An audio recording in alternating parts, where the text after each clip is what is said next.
Welcome to another episode of last week's Comics Today. I have a fairly small but incredibly good week of comics here. So let's get straight into it. We're going to start with Stillwater 13. Stillwater is back. There was a one-shot or an annual recently. I can't remember what now. However, I will tell you this came as a bit of a shock. So we get here, it says you've entered the final arc of Stillwater. That sucks, because this book is really well done. I've been a fan. I didn't jump at the start of this, but I did catch up and have been thoroughly enjoying this series, and I didn't want it to end so soon. It seems like some of the best stuff is ending, and this literally is some of the best stuff. So, if you remember back from issue 12, which I hope you do, I hope you're following along at home, our cast of characters tries to kill one of the leads at the end of the previous issue.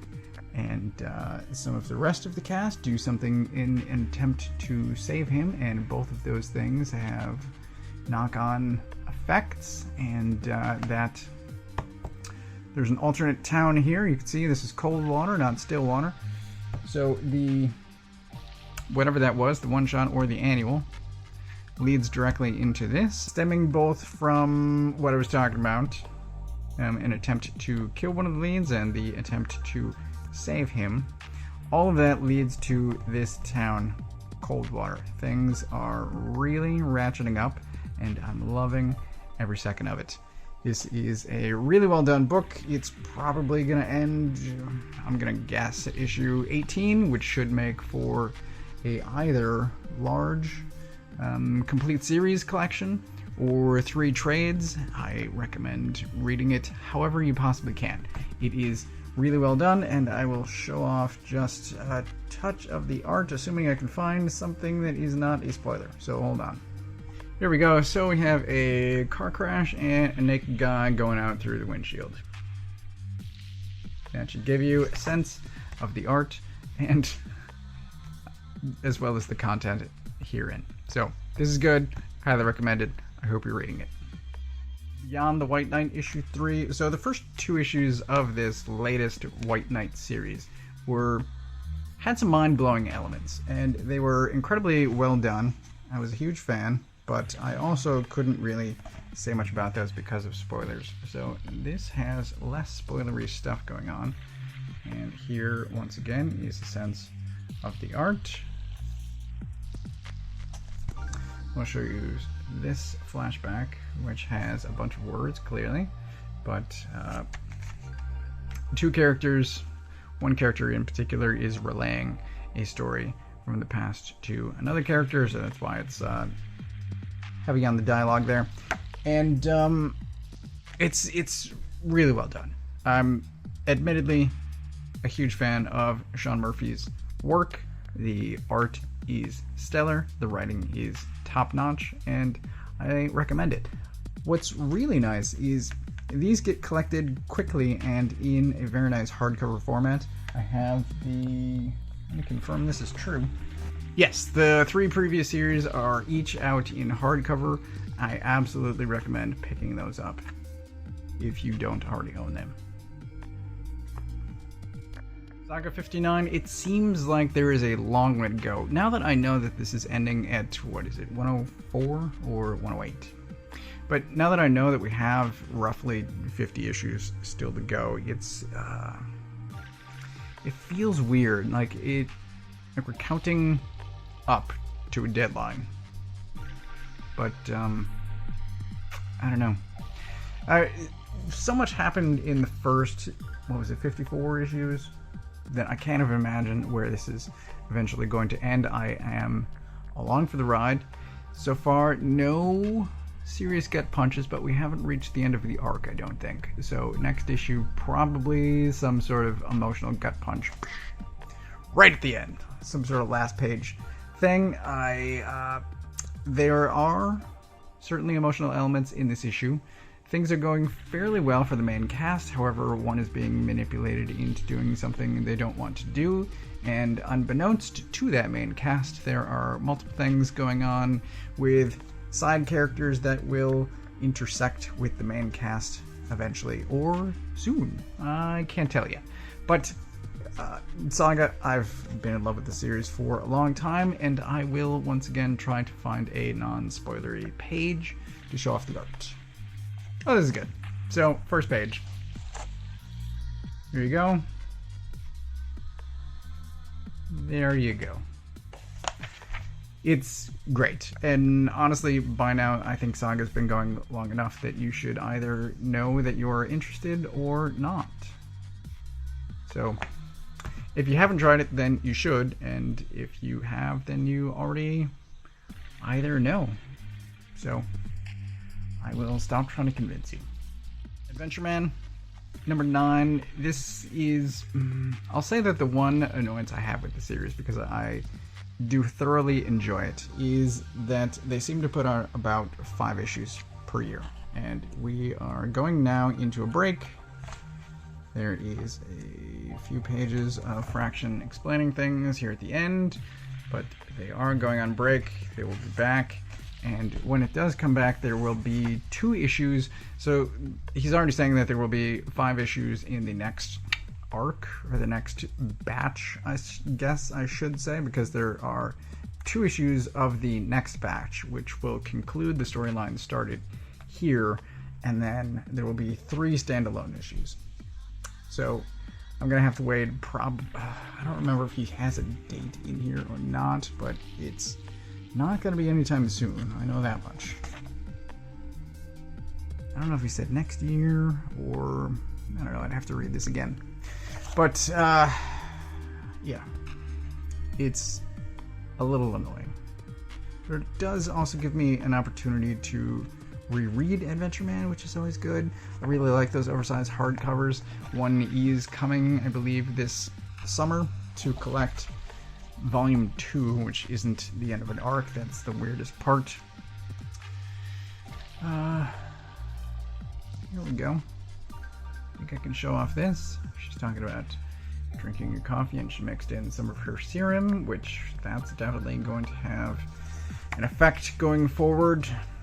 Yeah, it's pulpy goodness, as always, and I am a huge fan.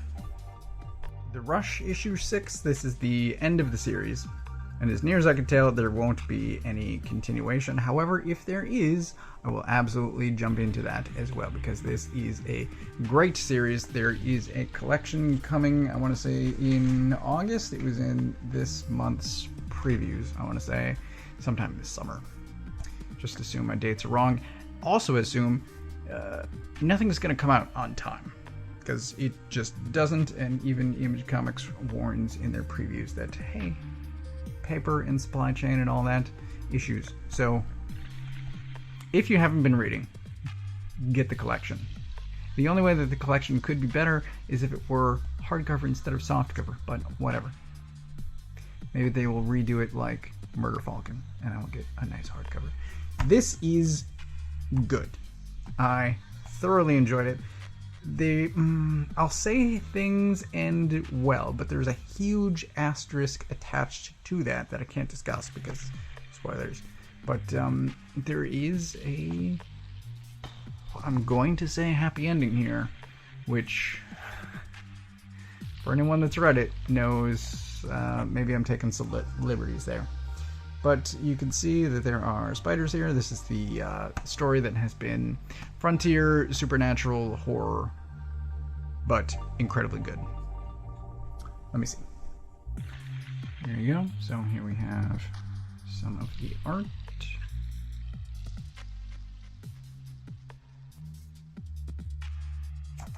Yeah, I really enjoy this. I hope someone else is reading this. I know the manager, at least he was the manager of my comic shop, has been reading it, and as near as I can tell, we're the only 2.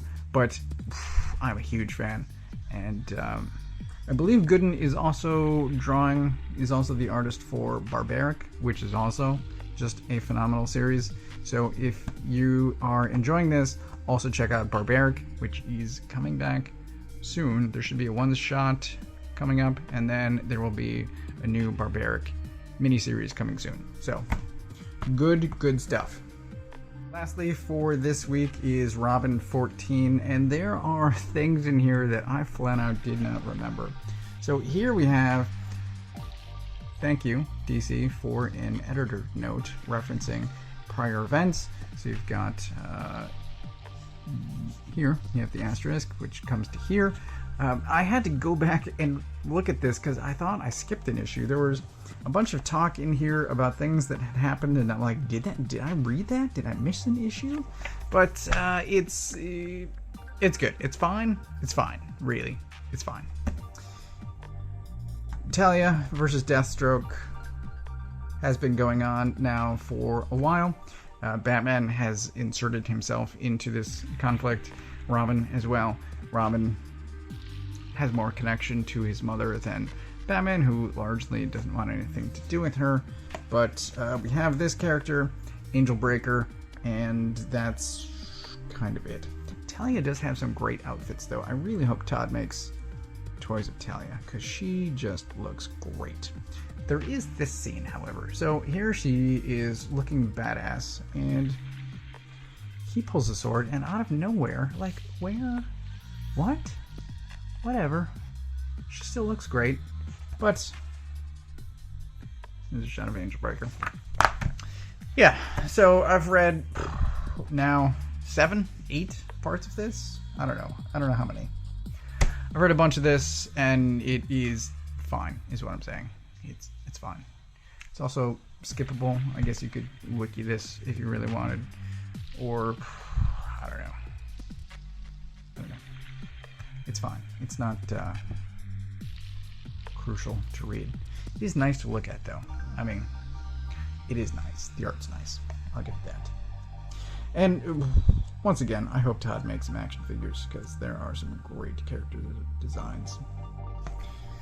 The last issue will be in Omega. I don't remember when that's coming out. Soon, probably. But I'll get that just to finish this off and see how things... And it, as I said repeatedly, is fine. So that is everything that I got this week, and I have not planned for pick of the week. I don't know if it should go to Stillwater or the Rush. I think I did a 3-way tie recently, and I will give it to the Rush by a hair. This series has been... I've loved this series from the beginning, and I've said that I'm not really that much of a horror guy, but it is so well done. I tried to show off the lettering once again. I've been a huge fan of the lettering on the series as well, but I couldn't quickly find anything that wasn't the spoiler, so I'm just not gonna... I'll cut that part out. There is, once again, a collection coming soon, and I recommend that you pick that up. Also Stillwater, and really everything except for this Shadow War nonsense. It's all good. So that's everything that I picked up this week. As always, I get all of my books from a local comic shop. If you don't know where yours is, you can use this URL to find the one closest to you. Thanks for watching.